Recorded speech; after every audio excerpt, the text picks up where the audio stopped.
tardes, es un placer estar aquí. Quiero agradecer muy especialmente al rector de la Universidad Cristóbal Colón y por supuesto al OPLE que organizó este evento. Me da mucho gusto venir a visitar a la Universidad Cristóbal Colón en su 50 aniversario. Tenemos mucho que festejar y mucho que compartir como instituciones educativas hermanas en Veracruz.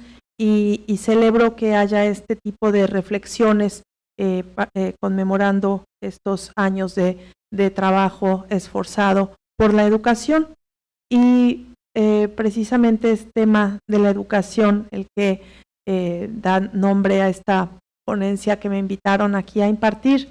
Y si se dieron cuenta, si escucharon mi currículum, yo soy arqueóloga, entonces tendría quizás más sentido venirles a hablar de Olmecas o del Tajín, pero me invitan a hablar sobre las mujeres, sobre el empoderamiento de las mujeres. Y no he hecho yo particularmente estudios de género, no dediqué mi vida académica a esto. Sin embargo, sí me han a menudo tomado en cuenta para mi opinión respecto a estos temas de género, nada más por una razón muy sencilla, es que nací mujer. Y entonces así ocurre que a las mujeres nos asumen como a veces como especialistas en temas de género y lo único que de lo que podemos hablar es de nuestra experiencia viviendo como mujeres en la sociedad en la que vivimos. Pero si les viniese a hablar de las culturas precolombinas, les diría también que está muy claro el poder masculino en esas sociedades. No eran las mujeres pares de los hombres en términos de libertades o de empoderamiento, que es el otro concepto que está en el título de esta ponencia. Si pensamos en los mexicas, era una sociedad absolutamente de poder viril y el ámbito público era de los varones. Es interesante que el emperador azteca tenía a su lado un cargo que se llamaba Cihuacóatl. Cihuacóatl es como la mujer serpiente y era alguien que estaba a su lado en el ejercicio del poder. Pero curiosamente, esa mujer era siempre un hombre y estaba vestido de mujer. Entonces, en esta idea de la filosofía precolombina en que tiene que haber las dos partes para haber equilibrio, siempre nos hablan de esta dualidad, noche, día, luz, oscuridad, masculino, femenino, y en ese sentido el emperador azteca tendría que tener a una contraparte femenina a su lado, optaban por un hombre vestido de mujer, de tal forma que cumplían, digamos, en este requerimiento de cósmico de tener a una mujer sin tenerla. Y luego llegaron los españoles y no nos fue mejor. También tenían una cultura en donde eran los hombres los que ejercían el poder, si bien era una reina la que estaba en algún tiempo en España, pero estos eran unos asuntos más bien de herencia y no de posibilidades de la mayoría de las mujeres, ¿no? Tenemos que las culturas de otras latitudes de la misma manera. En España, por ejemplo, había habido una presencia árabe por 500 años y los árabes ya ni se diga. Hasta la fecha es la discriminación de las mujeres brutal. Es una cultura que establece con mucha claridad el poder de los hombres por encima de las mujeres. Y nuestras distintas tradiciones culturales a lo largo del mundo son así. Y es solo recientemente que hemos tomado conciencia de que esto implica un buen grado de injusticia, ¿no? Yo leía la primera mesa que tuvieron en este foro, que dice, avances y retos para la inclusión de los grupos minoritarios, porque muy a menudo a los grupos minoritarios son discriminados, pero he aquí que las mujeres somos mayoría, y sin embargo hemos sido discriminadas a lo largo del tiempo. ¿Qué nos toca? Modificar cultura. Y eso lo logramos a partir de la educación. Yo creo que una reflexión que todas las mujeres y los varones podemos hacer con toda claridad es cómo en las últimas generaciones han cambiado nuestros roles. Y yo les pido por un instante que piensen en sus abuelas. ¿Cómo fue la vida de sus abuelas? ¿Hasta dónde pudieron estudiar? ¿A qué edad se casaron? ¿Cuántos hijos tuvieron? ¿Qué les tocó hacer a ellas? Estaba difícil. Acaba la Suprema Corte de prohibir el matrimonio antes de los 18 años. No sé en su caso, pero en mi caso, mis abuelas eran madres a los 15 años y tuvieron 12 hijos. No estaba nada fácil. En 2 generaciones se cambia la cultura de las mujeres y ese es un reto tremendo para nosotras.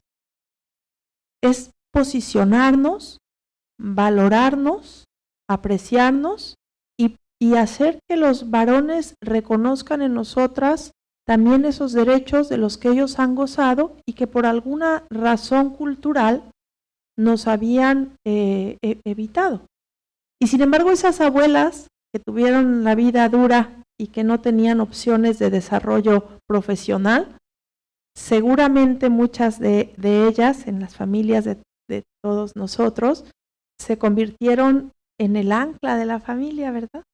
Un rol importantísimo a nivel familiar, pero a nivel público, a nivel fuera de la casa, eso no era factible, estaba fuera de todo pensamiento. Cuando yo dije, muy joven, como a los 9 años, que yo quería ser arqueóloga, no faltó quien me dijera, esa no es una carrera para una mujer. No sé cuántas de ustedes hayan vivido esa expresión. Eso no es para ti, eso es para hombres. Y yo dije, ¿y por qué? Y me dijeron, porque nunca te va a crecer la barba y el bigote, ni vas a fumar pipa, ¿no? El estereotipo del arqueólogo. Pero yo seguí y pensé que sí, que yo sí podía ser arqueóloga y sí estudié arqueología. Y cuando llegué a cargos públicos, no faltó quien dijera, ese no es un cargo para una mujer. Y lo dijeron incluso periodistas y lo publicaron y lo firmaron. Ese no es un cargo para una mujer. Dijeron cuando llegué a la Secretaría Académica, que es el segundo cargo en la Universidad Veracruzana. Esto fue en 1997. Fui la primera mujer en llegar a ese cargo, por cierto. Y la razón que decía ese periodista era que yo no podía ser secretaria académica porque los conflictos con los sindicatos se arreglan en las cantinas o en los cafés y que yo no iba a ir a hablar y a acabar con los conflictos en esos ámbitos que son culturalmente también masculinos. Entonces, ¿cómo establecemos ideas fijas acerca de qué es ser mujer, qué es ser hombre y qué podemos y qué no podemos y qué se vale hacer o no hacer? Cuesta trabajo, pero se va abriendo brecha. El que las mujeres tengamos educación, el que tengamos acceso particularmente a educación superior, porque hoy por hoy pues la educación obligatoria llega hasta la preparatoria, pero las mujeres que logramos tener acceso a educación superior, tenemos una toma de conciencia que va modificando nuestro propio lugar en nuestra sociedad y sobre todo para la familia y para los que siguen, para los que nos siguen. Porque hay que decirlo, las mujeres, independientemente de nuestra vida en el sector público, en el quehacer profesional, tenemos un rol muy importante en las familias. Somos quienes reproducimos a la familia, somos quienes tenemos hijos, y ese es un tema que es un impedimento real, no es simbólico, es real de nuestro desarrollo profesional. El embarazo, la crianza de los bebitos, el primer año con un bebé, es muy difícil que una mujer haga un trabajo más allá de encargarse de la crianza de ese niño. Los primeros 3 años del niño necesita mucha atención de la mamá. Eso es real y eso impide en buena medida el desarrollo profesional de muchas mujeres. Y ese es un rol muy importante. Ese es un rol tanto o más importante que lo que pudiera hacer afuera. El asunto es que no lo valoramos igual. No valoramos el trabajo que las mujeres desarrollamos en casa. Para que las mujeres seamos reconocidas, tenemos que tener cargos públicos, salir de la casa y alcanzar escalones en un mundo que está dominado por hombres.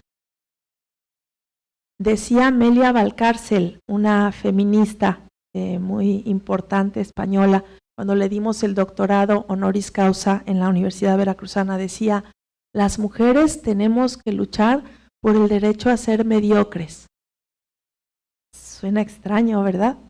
Pero entonces explicaba, es que las mujeres solamente si son excepcionales, si son extraordinarias, si han logrado escalar peldaños lo más alto, entonces valen. ¿Y las otras? Las otras no tienen derecho. Las otras, todas las mujeres, hacemos un trabajo importante y el asunto es que el trabajo considerado culturalmente como femenino tiene un menor valor. Yo leí un libro en mi juventud de una antropóloga que se llama Marjorie Shostak, se llama Nisa.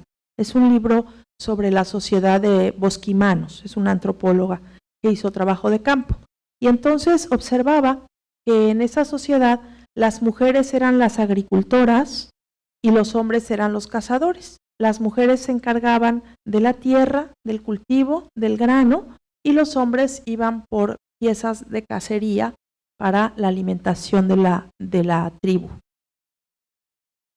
Como el 90% de la alimentación del grupo estaba basado en los productos de la agricultura, es decir, las mujeres dotaban a la sociedad del 90% de su valor alimenticio y los hombres el 10%, porque de vez en cuando iban y traían una pieza de caza y la comían también comunitariamente. Y sin embargo, ese grupo valoraba mucho más esa pieza de caza que llegaba de vez en cuando que el grano que tenían para la comida, para el sustento diario. Es decir, el trabajo del hombre más valorado que el trabajo de la mujer. Y esa parece ser una constante en las distintas sociedades, que lo que hacen las mujeres no tienen el valor de lo que hacen los hombres. Y en el ámbito doméstico, lo que hacemos o lo que hacen las mujeres es muy, muy, muy importante. ¿Qué sería de los señores que llegan a su casa si se encontraran con que no se levantó la casa y no hay comida? ¿Qué sería sin ese trabajo en casa, que es muy valioso y que no es remunerado? No lo valoramos, lo damos por hecho. No vale nada. Y si contratamos a alguien para hacerlo, el pago es muy pequeño, porque es trabajo que no está considerado como valioso. ¿Acaso porque siempre fue un trabajo de las mujeres? Es un trabajo valiosísimo. Insisto, la reproducción, el tener hijos, la crianza de los hijos, es un trabajo importantísimo. Entonces quizás debemos empezar por valorar el rol de las mujeres, el rol de los hombres como sujetos de derecho de los mismos derechos, como sujetos de valor del mismo valor, independientemente que algunos opten por un tipo de desarrollo o por otro. Y en esos términos, insisto, la educación superior es algo muy, muy importante. Las familias, cuando tienen dificultades financieras y tienen hijos varones e hijas mujeres, prefieren generalmente dar educación a los varones, porque asumen que es una inversión que se va a perder en la medida en que las mujeres quizás opten por casarse y dejen la carrera. Está visto que en la segunda generación de universitarios, los hijos de mujeres que tuvieron acceso a educación superior son niños o niñas mucho más exitosos en sus estudios y en su carrera profesional. En cambio, los hijos o hijas de hombres que tuvieron acceso a educación superior no tienen ningún efecto. Es decir, las mujeres que llegaron a la universidad, que estudiaron en la universidad, van a formar hijos exitosos en sus estudios y en su desarrollo profesional. Los varones que estudian en la universidad van a tener una carrera profesional para ellos, pero no va a tener esto impacto en la segunda generación. Entonces, cuando las chicas estudian, sabemos que algunas no van a desarrollarse profesionalmente. Queremos que sí lo hagan, pero para esto también necesitan un mundo más amable, que les permita un reconocimiento de que tienen capacidades a la par que el varón, que haya también un compartir de quehaceres con sus parejas en el ámbito familiar y que independientemente de que acaso no lleguen al desarrollo profesional en sus carreras, esto va a significar a una crianza mejor para la siguiente generación. Entonces, cuando las chicas llegan a la universidad, estamos sembrando a futuro. Y eso es algo que vale la pena.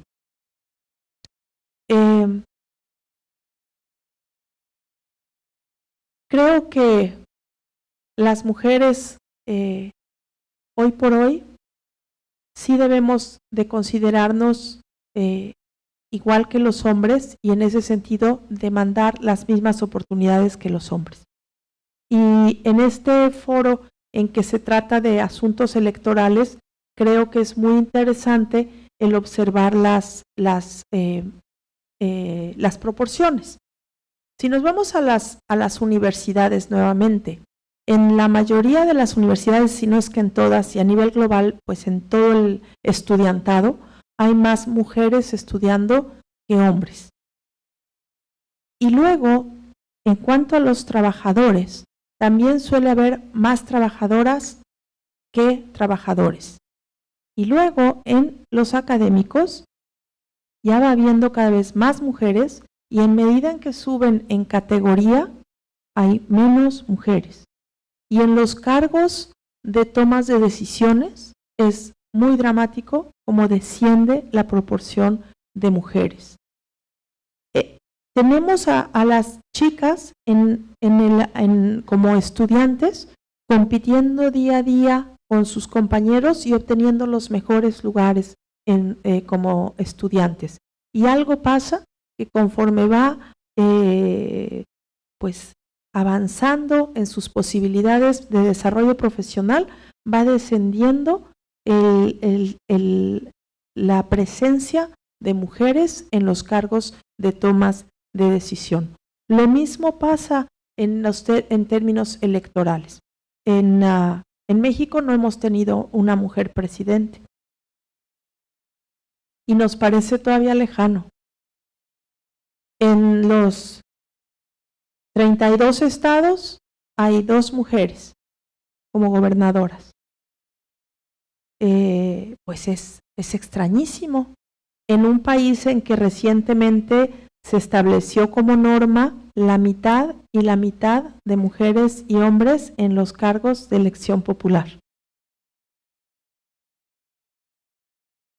pues es dramático que no haya una presencia en los cargos de ejercicio del poder real. Y tiene que ver con esa cultura, con ese mundo que nos rodea, con ese reconocimiento mayor para el varón que para la mujer en términos generales, y tiene que ver también con la seguridad de las chicas de decir, yo sí puedo, yo puedo. Hay una cultura alrededor nuestro que nos dice, eso no es para mujeres, ¿no? Yo lo he comentado, seguramente ustedes lo han vivido en muchas situaciones, pero hay también una posición personal en que a veces las mujeres no creemos que sí podemos. Por el hecho de haber estado en cargos de toma de decisión en muchos años de mi vida, me ha tocado el ofrecer cargos a distintas personas, tanto hombres como mujeres, para ocupar un puesto en mi equipo.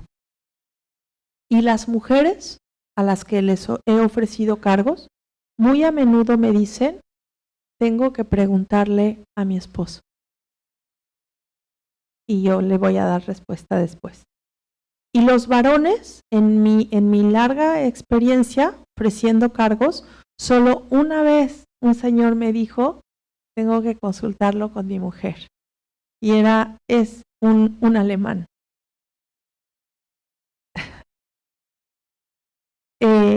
Está bien consultarlo con la familia porque es verdad que tiene un costo en la vida familiar, pero ¿por qué es un asunto que las mujeres hacemos y los hombres no? ¿Por qué para nosotras sí la familia va primero y los hombres consideran, pues esta es mi vida y ya mi familia pues ahí se las verá? Es interesante como nosotras mismas nos limitamos a la hora que podemos acceder a un cargo. Yo creo que la educación nos puede ayudar a tener esa seguridad, sin duda, y que realmente hay que cambiar esta actitud hacia el que yo sí puedo. Acompañados, por supuesto, de un ambiente pues más favorable. Y en ese sentido, pues el trabajar con los varones en el reconocimiento de las mujeres como capaces de el ejercicio de cualquier profesión. Yo creo que vamos avanzando y en estas 3 generaciones, desde nuestras abuelas hasta nosotros, pues vivimos un mundo distinto, pero también vivimos un mundo ahora en que queremos hacer visible esta discriminación. Qué preocupante ver cómo crece la ola de feminicidios en nuestro estado y en México. Y esto, si bien ha sido algo que ha ocurrido a lo largo del tiempo, recientemente se hace aún más dramático. Es muy preocupante ver cómo la violencia se encuentra dirigida hacia las mujeres y qué espantoso y terrible ver que en muchos de los casos es en el ámbito familiar en donde las mujeres son víctimas de violencia. Qué terrible que las mujeres no estemos seguras en nuestras casas con nuestros seres queridos. Qué terrible una cultura en que vea a las mujeres como posibles víctimas. Y todo esto es un asunto de cultura que podemos cambiar y podemos cambiarlo solo en la medida en que vamos educando hacia la siguiente generación. ¿Qué hacemos nosotras, madres de familia en casa, con nuestras hijas y nuestros hijos? ¿Qué lugar les damos a cada uno y a una? ¿Cómo valoramos sus capacidades, sus necesidades y sus derechos? ¿A cuántas de nosotras nos educaron diciendo la mamá al final de la comida, fulanita, recoge el plato a tu hermanito que ya terminó? ¿No? ¿Cómo reproducimos que las mujeres estamos para servirle a los hombres? Y las mamás, las mujeres, es la cultura del día a día. ¿Cómo vamos reproduciendo esos roles y cómo podemos modificar estas conductas en nuestras casas, en nuestros medios, en nuestros espacios de trabajo, en nuestros espacios de estudio, y con esta seguridad de las mujeres de decir yo sí puedo. Y con este reconocimiento de los hombres a que las mujeres tenemos capacidades que las demostramos y las demuestran todo el tiempo en las distintas facultades, en las universidades, las mujeres ganando los primeros lugares, pero luego los cargos a menudo se los van a dar a un hombre. Esas son las conductas que debemos cambiar. Y hay mucho que hacer, pero yo creo que la educación es una clave muy clara para cambiar esas culturas.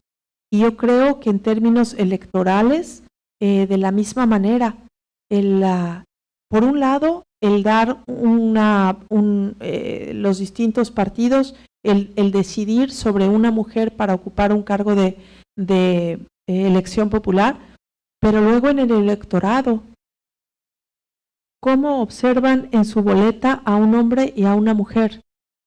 ¿Y cuál es la carga cultural de mayor aprecio por los varones?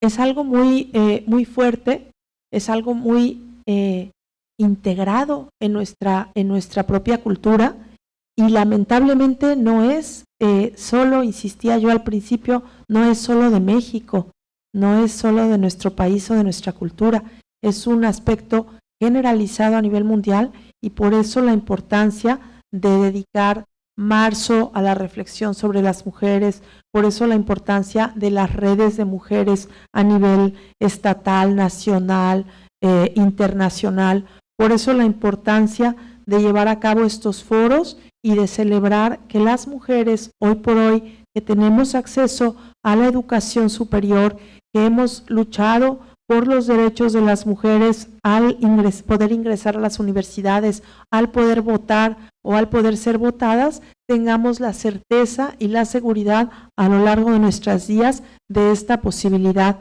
del empoderamiento. Muchas gracias por su atención. Gracias.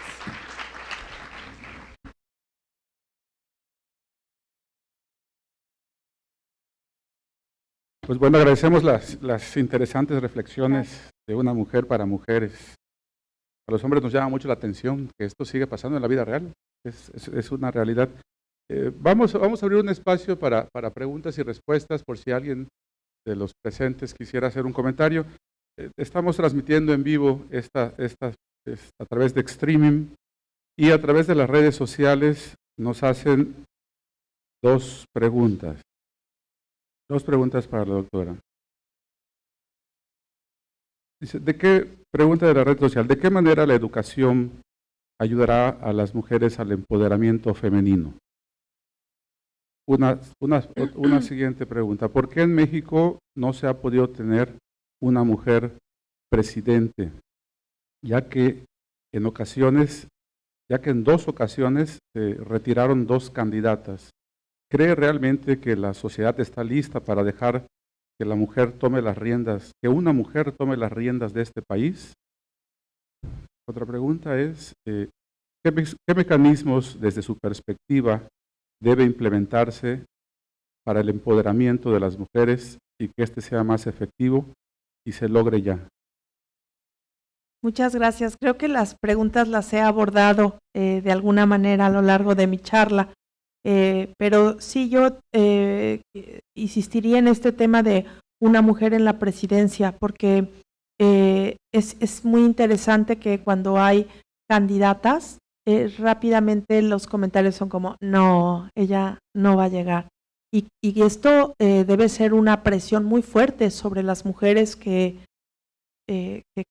se lanzan, ¿no?, a esta campaña, y sí, la dureza ha significado incluso bajarse de la contienda, lo cual pues nos habla de una situación de presión sobre ellas por el hecho de ser mujeres, sin duda.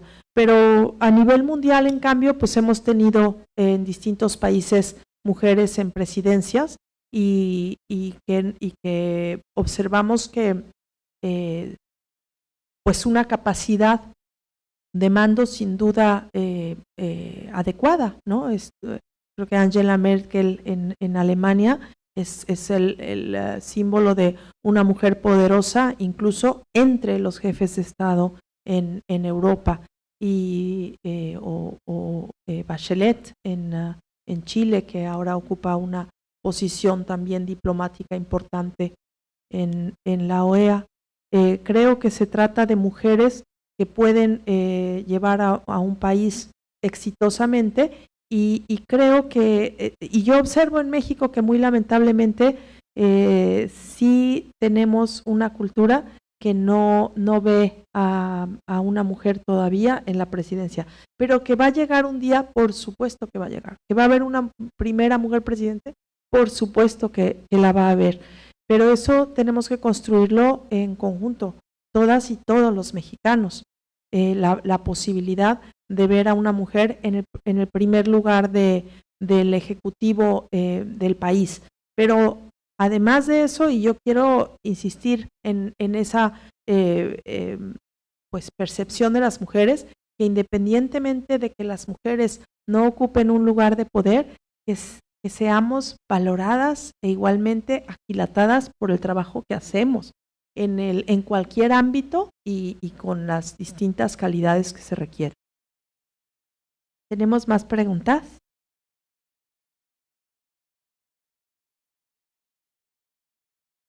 Sí, doctora, dice, a través también de las redes sociales, los comicios han demostrado que las mujeres suelen votar por las de su género. ¿Qué factores influyen en esta decisión? ¿Qué acciones cree usted se pueden implementar para revertir? Los comicios han demostrado que las mujeres no votan por su género. Sí, ya, ¿Qué factores influyen en esta decisión y qué acciones cree usted se pueden implementar para revertir esta situación? No, pues es lo que he venido diciendo, es estas mujeres que no tenemos seguridad en nosotras mismas, es las mujeres sometiendo sus decisiones profesionales a un varón, y es esta percepción que tenemos, es decir, la discriminación de las mujeres no es un asunto de los hombres, es un asunto de todos, de las mujeres y de los hombres. Y bueno, en términos políticos habría que valorar también a los candidatos en igualdad de condiciones. Si las mujeres votaron o sea, no puede uno votar por una mujer porque es mujer, ¿no? También creo que hay que distinguir también tendencias políticas, ideologías y una toma de decisión tan importante como esa. Lo que yo observo es que en términos estadísticos, demográficos, pues debería de haber unas 15 gobernadoras en el país, debería de haber una mayor cantidad de candidatas. El día que haya en la boleta solo mujeres, pues va a ganar una mujer, pero nos dan boletas con puros hombres y a lo mejor una mujer. O sea, ¿cuál es el real acceso a posiciones de poder que hemos tenido las mujeres? Y generalmente tenemos boletas de elección con puros hombres para un cargo como la presidencia de la República o para un cargo como gobernador. Entonces, creo que es más complicado que pensar que las mujeres votemos por mujeres, porque en términos electorales, pues las tomas de decisiones tienen que ver con más factores que uno de género. Y finalmente la última pregunta, dice Raúl Rodrigo, tomando en consideración sus conocimientos en antropología, ¿por qué cree usted que se le hacen estas distinciones a las mujeres si no hemos podido evolucionar? No, pues es cultural, o sea, precisamente lo que los antropólogos estudiamos es lo que distingue a los seres humanos de los animales, es decir, lo que es cultural frente a lo que es natural, reconocer qué es de naturaleza y qué es de cultura. Y el valor simbólico de las mujeres frente al valor simbólico de los hombres es absolutamente cultural, pero como dije al inicio de esta charla, muy lamentablemente el valor menor para las mujeres no es solo de nuestra cultura, sino se da en distintas culturas a lo largo del tiempo y el espacio en la historia mundial. Pues bueno, pues con eso concluimos la participación de la doctora Gracias. Ladrón de Guevara. Muchas gracias. Un aplauso.